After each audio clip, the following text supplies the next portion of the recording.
ದಿನಾಂಕ 12ರಂದು ಧಾರವಾಡದಲ್ಲಿ ಶಿವಾಜಿ ಸರ್ಕಲ್ನ ಕೆಇ ಬೋರ್ಡ್ ಶಾಲೆಯಿಂದ ಕೆಸಿಡಿ ಕಾಲೇಜುವರೆಗೆ ರಾಷ್ಟ್ರೀಯ ಸ್ವಯಂ ಸೇವಕರ ಸಂಘದ ಪಥಸಂಚಲನ ನಡೆಯುತ್ತಿದೆ. ಈ ಪಥಸಂಚಲನದ ಹಿನ್ನೆಲೆಯಲ್ಲಿ ಧಾರವಾಡ ನಗರದಲ್ಲಿ ಕಾನೂನು ಸುವ್ಯವಸ್ಥೆ ಮತ್ತು ಸಾರ್ವಜನಿಕ ಶಾಂತಿ ಕಾಪಾಡುವ ಉದ್ದೇಶದಿಂದ ಪೊಲೀಸ್ ಇಲಾಖೆ ಬಿಗಿ ಬಂದೋಬಸ್ತ್ ಕೈಗೊಂಡಿದೆ.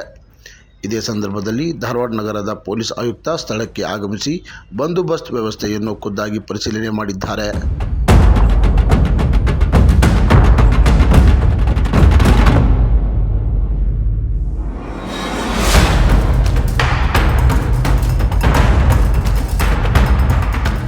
ಪಥಸಂಚಲನದ ಮಾರ್ಗದಲ್ಲಿ ವಾಹನಗಳ ಸಂಚಾರದಲ್ಲಿ ಕೆಲ ತಾತ್ಕಾಲಿಕ ಬದಲಾವಣೆಗಳು ಸಾಧ್ಯವಾಗಿರುವುದರಿಂದ ಸಾರ್ವಜನಿಕರು ಸಹಕಾರ ನೀಡುವಂತೆ ಪೊಲೀಸ್ ಇಲಾಖೆ ಮನವಿ ಮಾಡಿದೆ.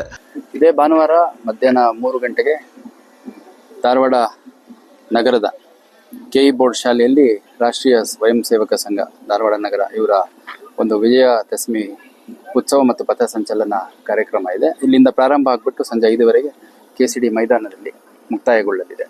ಅದರ ಹಿನ್ನೆಲೆಯಲ್ಲಿ ನಾವು ಒಂದು ರೂಟ್ ಮಾರ್ಚ್ ಅನ್ನು ಮಾಡ್ತಾ ಇದ್ದೀವಿ.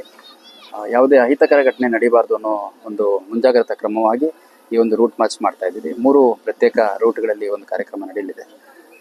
ಆ 3 ರೂಟ್ಗಳಲ್ಲಿ ನಾವು ಬಂದೋಬಸ್ತ್ ಮಾಡ್ಕೊಳ್ಳುವಂಥದ್ದು ಮತ್ತು ಸಮಾವೇಶಗೊಳ್ಳುವಂಥ ಜಾಗ ಮತ್ತು ಮುಕ್ತಾಯದ ಜಾಗ ಇಷ್ಟು ಕಡೆ ಒಂದು ಉತ್ತಮ ಗುಣಮಟ್ಟದ ಬಂದೋಬಸ್ತನ್ನು ನಾವು ಮಾಡಿಕೊಂಡು ಅತ್ಯಂತ ಶಾಂತಿಯುತವಾಗಿ ಈ ಕಾರ್ಯಕ್ರಮ ಮುಗಿಯೋ ರೀತಿ ಬಂದೋಬಸ್ತನ್ನು ಮಾಡ್ತೀವಿ. ಕೆಇ ಗ್ರೌಂಡಲ್ಲಿ 3 ಗಂಟೆಗೆ ಗ್ಯಾದರ್ ಆಗುತ್ತೆ ಅನ್ನುವಂಥದ್ದು ಆರ್ಗನೈಸರ್ಸು ನಮಗೆ ಕೊಟ್ಟಿರುವಂಥ ಮಾಹಿತಿ. ಇಲ್ಲಿಂದ 3 ಪ್ರತ್ಯೇಕ ರೂಟ್ಗಳಲ್ಲಿ ಹೋಗಿ ಸಂಜೆ 5ವರೆ ಸಮಯಕ್ಕೆ ಕೆಸಿಡಿ ಗ್ರೌಂಡಲ್ಲಿ ಸಮಾರೋಪ ಸಮಾರಂಭ ಇರುತ್ತೆ ಅನ್ನೋದು ನಮಗಿರುವಂಥ ಒಂದು ಆರ್ಗನೈಸೇಷನ್ ಇರುವಂಥ ಮಾಹಿತಿ.